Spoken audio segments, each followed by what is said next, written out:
From Charizard to Rayquaza to the iconic Illustrator Pikachu, some Pokemon cards have sold for more money than modern-day mansions. And at the end of today's video, I try to pull one of those cards. But first, let's take a look at the top 25 most expensive Pokemon card sales in the history of the hobby. Starting with number 25, the PSA 9 World Championships 2013 number 2 trainer. And just because this Pokemon is at the bottom of our list doesn't make it cheap, because this little cutie went for a whopping $65,000. Why? First off, it's a World Championship tournament card, which means they're impossibly hard to get. You literally have to be the very best, and there were only 3 of these cards ever made and given out. This was the only one of the 3 to be graded, making it a true one-of-one grail. Plus, the 2013 World Championships were the first ever to be held outside of the United States, which is history. The next card is even more special because it's what's called a Tropical Mega Battle card. Before the Pokemon World Championships even existed, the Pokemon Company hosted a tournament in 1999 called the Tropical Mega Battle. They invited 50 contestants out to Hawaii to battle for these amazing cards. And nearly 3 decades later, there have been 101 of these tropical wind cards ever graded, with only 3 coming back a perfect PSA 10. And the sale price?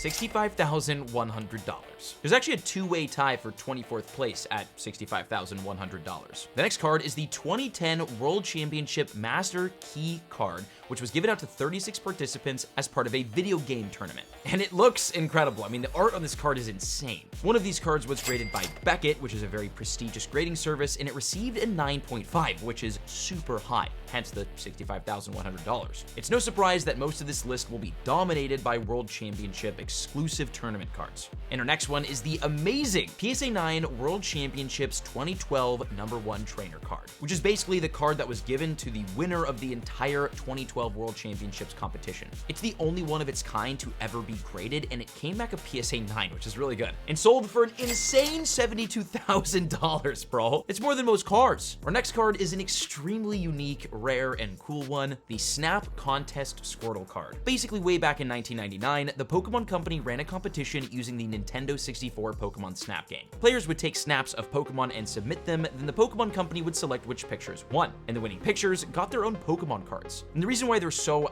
insanely rare and expensive is because each Snap card only had about 15 copies made of it. Like, ever. 15 in the world, which makes sense as to why this PSA 8 Snap Squirtle sold for an impressive $73,200. And the next card is even more interesting. Meet the University Magikarp at a perfect PSA 10. 1,000 copies of this card were printed way back in 1998, and they were not easy to get. Tamamusha University in Japan held a competition where participants took a series of tests, and those who passed were invited to a special tournament in Osaka, Japan. And winners were given a copy of this card, and several decades later, this card sold for $78,000.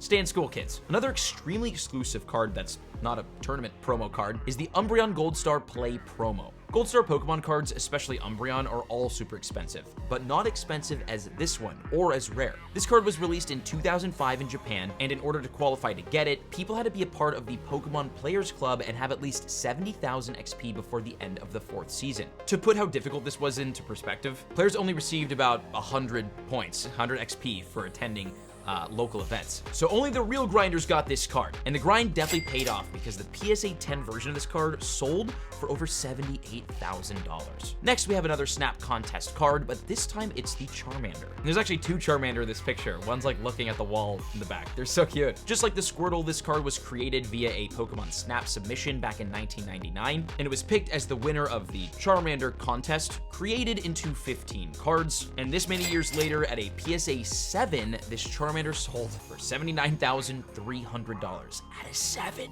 And we can't forget about Bulbasaur, which in many people's opinion is easily the best art out of the 3 from the Snap contest, and apparently the best quality too. This Bulbasaur card scored a PSA 9 and sold for over $80,000. And it wasn't all just starter Pokemon that were a part of this Snap Pokemon contest, there were others, including Gyarados, which is probably my favorite art of them all. I mean, like, look at this glizzy gladiator. Well, the Snap Gyarados, also from 1999, was graded by CGC and hit a 9.5, which is a very high grade. The sale price, $87,500. These numbers are insane.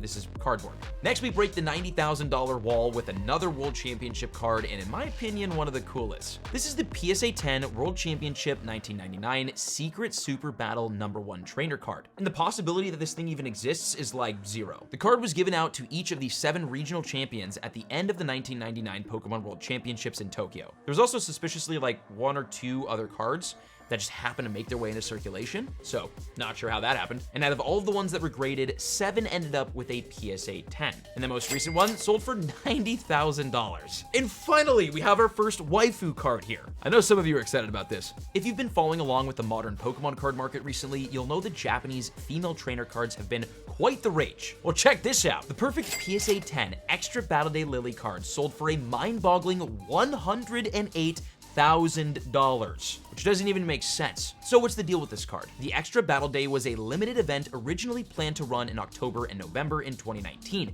and January and February in 2020. But due to the pandemic, only the first 2 events ended up running. Players had to win a lottery just to enter into the competition, which was an extremely difficult one. Then people who actually won the competition were given this single booster pack with 1 single card inside. Lily was a possible pull along with 2 other cards. So the hoops that people had to jump through just to get this card was crazy, and to get it in a PSA 10 is even more rare, which, well, is why it sold for $100K.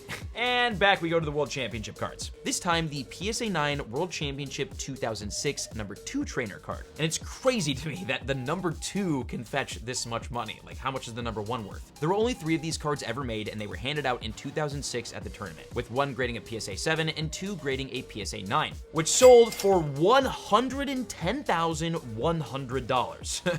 Bro! The next Pokemon card is one of the most incredibly rare in Pokemon history, and honestly, and I can't believe I'm saying this, I can't believe it wasn't sold for more. When Wizards of the Coast imported all the Pokemon designs in from Japan, there was a lot to figure out. They had to decide what the designs exactly were gonna look like, what the cards were gonna look like, what the holofoil will look like. So they created what's called a disco holofoil pattern as basically an example of what the cards could look like. Also, the Charizard on this card is the same design as the first edition base set version, making this even more rare and expensive. So you've got the top Pokemon in the world on the most exclusive holofoil in the world, rated by CGC at an 8, sold for $113,800, which is absolutely nothing compared to the cards that we're about to talk about next. Okay, well, and speaking of next, this next card is hilarious for kind of a couple reasons. This is the CGC 10 2001 Neo Summer Battle Road National number 2 trainer card. Oh my god. Basically, there was a Neo Summer Battle tournament held back in 2001, and the winning players got their picture on a 1-of-1 Pokemon card. Think about how cool that would be, getting your face on like an official Pokemon card. So this person on the card, Ikeda, was the runner-up in a senior division and got himself a card. Oh, also there's a Ho-Oh on the art because it's the Pokemon that inspired the theme of the Summer Battle Road event.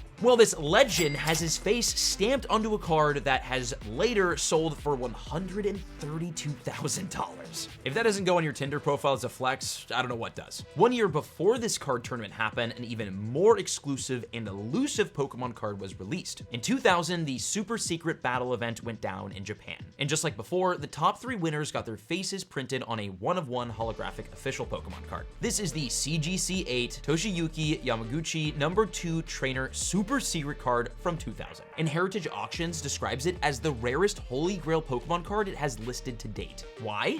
This is the only version of this card ever printed, and it wasn't seen in public for over 20 years until one day it just randomly surfaced in an auction. And its sales price, $137,500. Next is a card we're actually gonna attempt to pull at the end of this video. The first edition Neo Genesis Lugia Holographic. And actually the first card on our list today that you can still pull from a booster pack. This specific card was graded at a perfect Beckett 10, which is unheard of for vintage and Neo Holos, and sold at an insane $144,300 in May of 2021. But this was also at the absolute peak of the Pokemon card market, and prices have definitely come down since, so this card may not be worth that much now, but it did sell for that at that time, and that's still insane. And again, we're still gonna try to pull it later. Pokemon is all about family.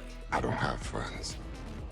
I got family. And in 1998, a Pokemon tournament was held for parents and their kids. Basically, families teamed up with themselves and battled up against other families to see who could rack up the most wins and points. And the winner ended up getting this really, really cool Kangaskhan promo card.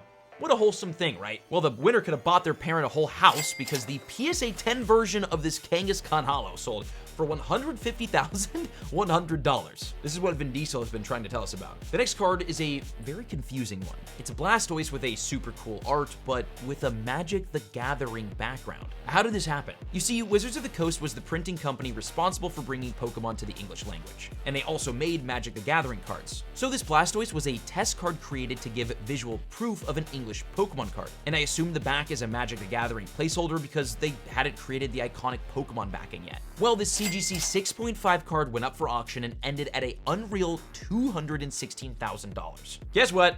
Tournament card. This is the PSA 8 second Tournament Pikachu number 3 trainer, meaning the third place card from the 1998 Pokemon tournament. Although you have to admit, this is probably the best Pikachu art we've seen today. It's so cute. Well, this thing tied the Blastoise, the exclusive Blastoise, in auction at $216,000. You might have seen this next Pokemon card before because it's just so incredibly unique. This is the Ishihara GX promo card, and it's actually not that old. This card is from 2017, and it was made to celebrate the 60th birthday of the president of the Pokemon Company, Ishihara. Only 9 copies have ever been graded by PSA, and this is the only one in the world to actually be signed by the Poke president himself. And because of that, even though this is a PSA 7, this card sold for $247,230. That is a down payment on a $2 million house. And what could be even more valuable than that? Another tournament card, of course. And this one's extremely special. This is the PSA 8 first tournament 1998 Pikachu number 3 card, and it was given to the third place winner of the very first Pokemon tournament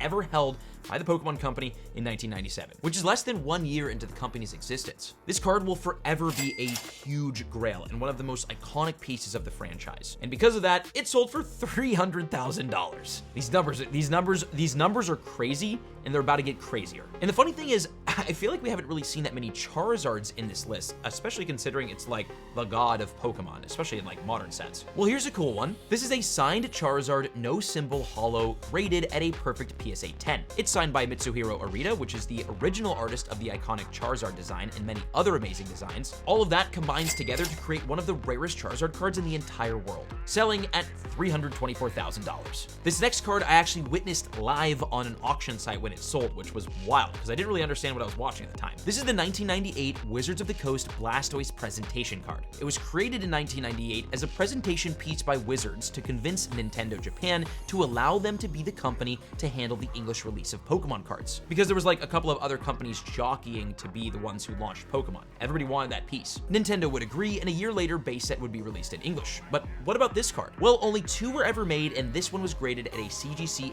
8.5. The sale price? $360,000, which is crazy for a small piece of cardboard, but not the craziest. Boom! Charizard First Edition Holographic, which is the icon, the king of Pokemon, which was once sold at a PSA 10 around $150,000, but then it was worn by Logan Paul around his neck before his fight with Floyd Mayweather, and in 2022, the price reached all the way to $420,000. But the interesting thing about this card is that it, by far, has the highest population out of any card on today's list. There are over 120 PSA 10 versions of this first edition Shadowless base set Holo Charizard, with potentially hundreds more that haven't been graded yet. Remember that second place tournament card earlier that sold for $216,000? Well, this is the other card from that same tournament in 1998. This one is a PSA 10 of the number 2 competitor. Impossible to find, making this actually one of the only PSA 10 vintage trophy world championship cards in the world. And the price for it did not disappoint. $444,000.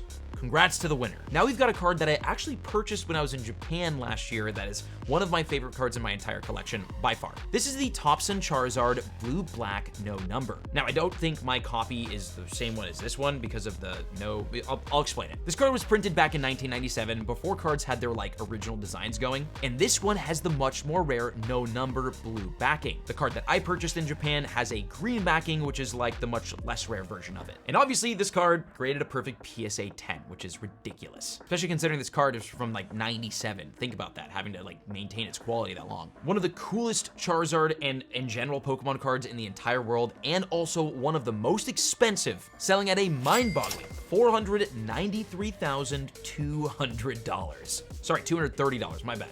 Nearly $500,000. And finally, we have a card that everyone has seen by now. It's made non-stop headlines over the years and was made famous by a more recent Logan Paul purchase. This is the Pikachu Illustrator card. Only 39 copies of it were ever made, and they were handed out to winners of an illustration contest held by the monthly manga Koro Koro Comics in 1998. This one right here landed at literally unreal perfect PSA 10 and was sold to the one and only Logan Paul for a record-breaking $5,275,000. Now, let's try to pull one of these cards. And here it is, the first edition Neo Genesis pack. It was packaged nice and nice. Oh my god, dude, it's been a minute since I've opened one of these. Okay, let's get the pack out.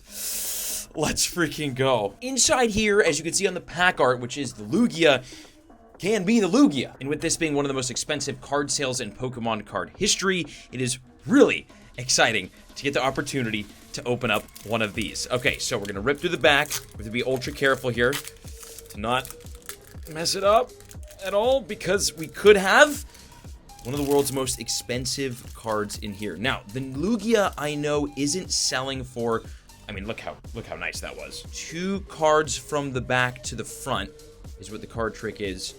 Oh boy. Now, the Lugia nowadays is not selling for what it was at its height, but it's still one of the most expensive cards that you can pull, and god, it is such an awesome one. And I have never pulled a holographic Lugia from Neo Genesis, especially from the first edition one. And every single one of these cards too, because it's first edition, because it's hopefully pack fresh and pristine quality, are all valuable cards as well. And obviously the hope here, oh, nice, is pulling any of the starters. So we got the Cyndaquil, also pulling any of the Totodiles are great, mainly because that's my girlfriend's favorite, so like, I'd give it to her. Gotta get those good boyfriend points. Okay, we got a Stantler. We've got the energy card, and then behind this is the rare. Could be one of the most expensive cards in the world, and it's gonna be a Mary Trainer card. Oh my god, that's probably the worst thing I've pulled all week. Okay, well, if you enjoyed the video, leave a like, subscribe, F's in the comments. See you in the next one.